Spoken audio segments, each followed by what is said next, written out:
Welcome to Learning Podcasts, system designed for back-end engineers, streaming video without buffering. You tap play, and a few hundred milliseconds later, the picture is moving.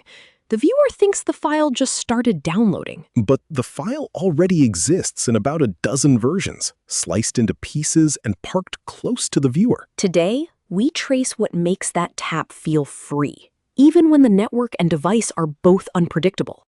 Start with the finished map. The right side begins at upload. The file lands in ingest, then a transcoder fans it out into a quality ladder, a segmenter cuts each version into chunks, and a manifest writer publishes the index. The serve side runs from the player to the nearest edge in the CDN, back to origin storage if the chunk is not cached, and a thumbnail and preview-sprite system runs alongside. And there is a parallel path for live where ingest runs continuously and the segments are published as they encode. Right. The chapter unpacks each region and returns to this same map at the end. One tap on the device. From that moment, the player has a budget. Bytes have to arrive faster than the player draws frames. On a network the system does not control. This is not a download. A download can take its time. Streaming has a moving deadline that runs for the whole duration of playback. So if the buffer empties even once, the viewer sees a spinner, and the spinner is the failure. Exactly. Every other choice in the architecture exists to keep that buffer full. On devices and networks the team will never see. That is the real product surface. Smooth playback is the only thing the viewer measures.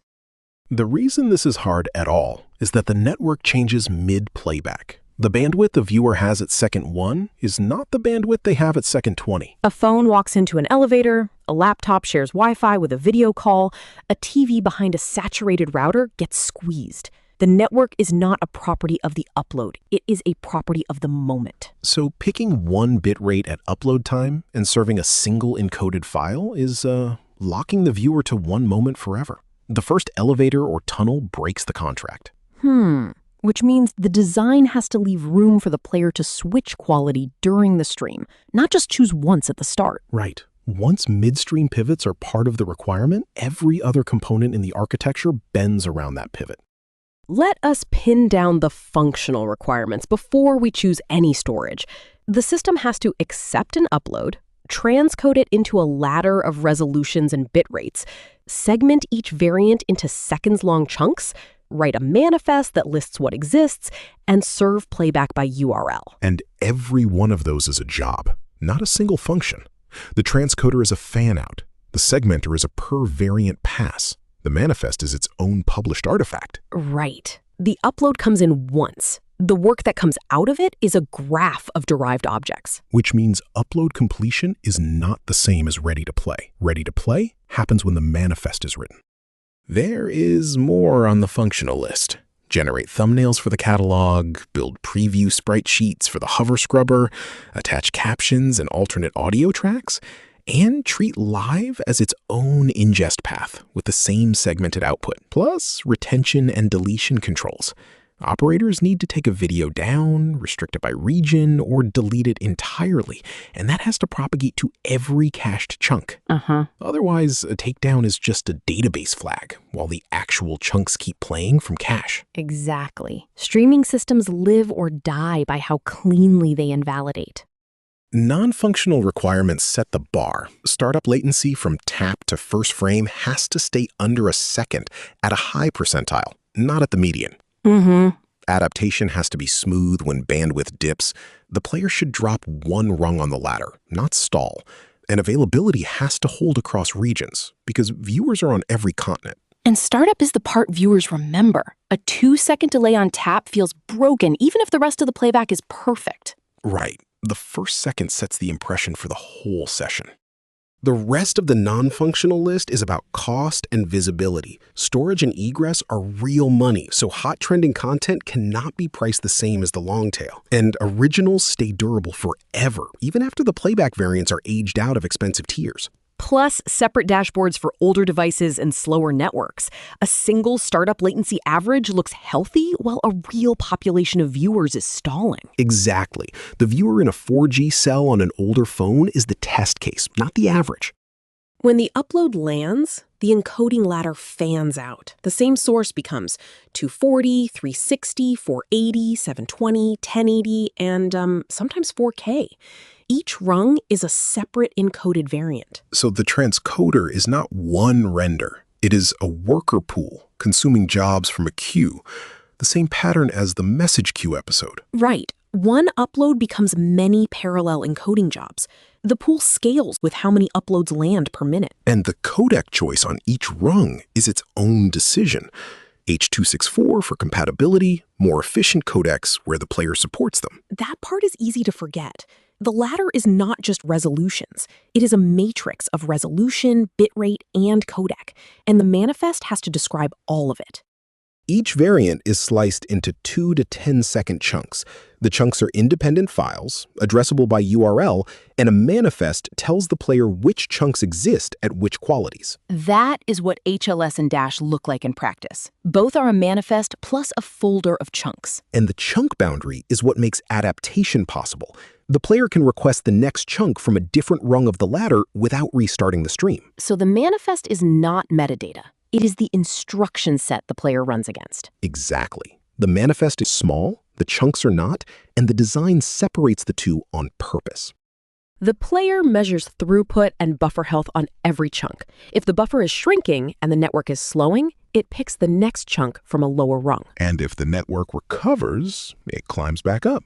Quality changes midstream because conditions change midstream. And the player owns that decision. But that is the part that always nags at me. The player runs on the viewer's device. What stops a buggy or hostile client from grabbing the highest rung every time and ignoring the buffer signal? Honestly, the protocol does not stop it. The server can detect obviously bad behavior and rate limit, but the design assumes the client is acting in good faith. That is an open scene in every adaptive bitrate system I've seen. So adaptive bitrate is not a server feature. It is a client behavior fed by what the manifest exposes, and the server only really pushes back at the edges. Right. The server's job is to make every rung available. The player's job is to pick the rung that keeps the buffer full, and the system trusts that the player will. In front of all of this, the CDN holds chunks at the edge. Popular chunks are cached close to viewers in regional points of presence, and Origin only sees misses. That is the caching episode at heavier load.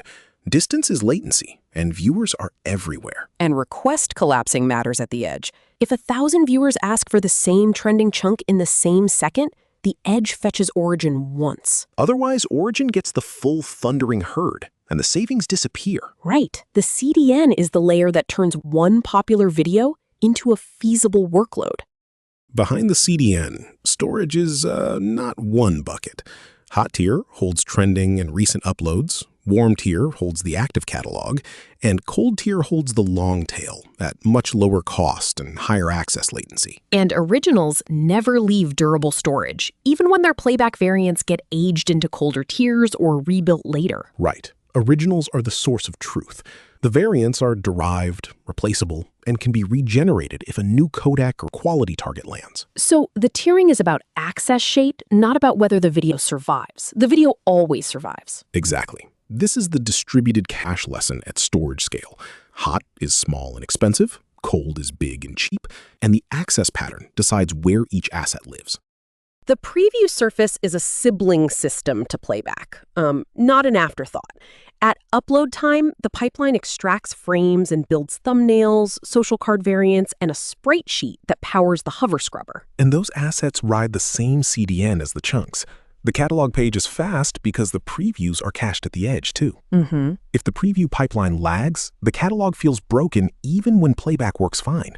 So preview generation runs on the same upload completion event as the encoding ladder. Live looks like the same diagram with two changes. Ingest is a continuous stream, not a one-shot upload, and segments publish as they encode instead of after the whole pipeline finishes. And the latency budget shrinks from minutes to seconds. The viewer expects to be near real time. Right. The encoding ladder still fans out, the manifest still updates, and the CDN still caches. but the manifest grows continuously, and the player keeps rereading it. So live is not on-demand minus the upload step. It is on-demand with a live updating manifest and a much tighter clock. That is the shift. Same architecture, different latency contract. Now, return to the map. Upload lands at ingest. The transcoder fans the source into a quality ladder. The segmenter cuts each variant into chunks. The manifest writer publishes the index. On the serve side, the player reads the manifest, requests chunks from the nearest CDN edge, and adapts the next chunk's quality based on what it just measured. Storage tiering keeps hot, warm, and cold separated by access pattern. Originals stay durable in their own tier, regardless of which variants are live. Thumbnails and preview sprites publish from the same upload event and ride the same CDN.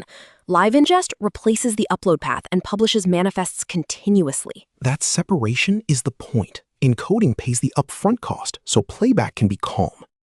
The whole thing rests on 5 disciplined moves. Encode once into many qualities, slice into chunks for adaptation, push the popular chunks to the edge, keep originals durable, price storage by access shape. The thread connecting all 5 is that nothing in the read path tries to be clever in real time. The cleverness is upstream. Encode once means playback never re-encodes. Chunks let the player adapt without restarting. Edge caching collapses distance. Original masters keep new codecs in reach. Access shape pricing keeps the long tail affordable. And every one of those moves trades upfront work for steady playback. The viewer feels a smooth stream because the right side and the storage layout did the planning weeks earlier. That is the streaming contract. Viewers see a single tap. The architecture sees a quality ladder, a manifest, a CDN, and a tiered backbone working together to keep one buffer full.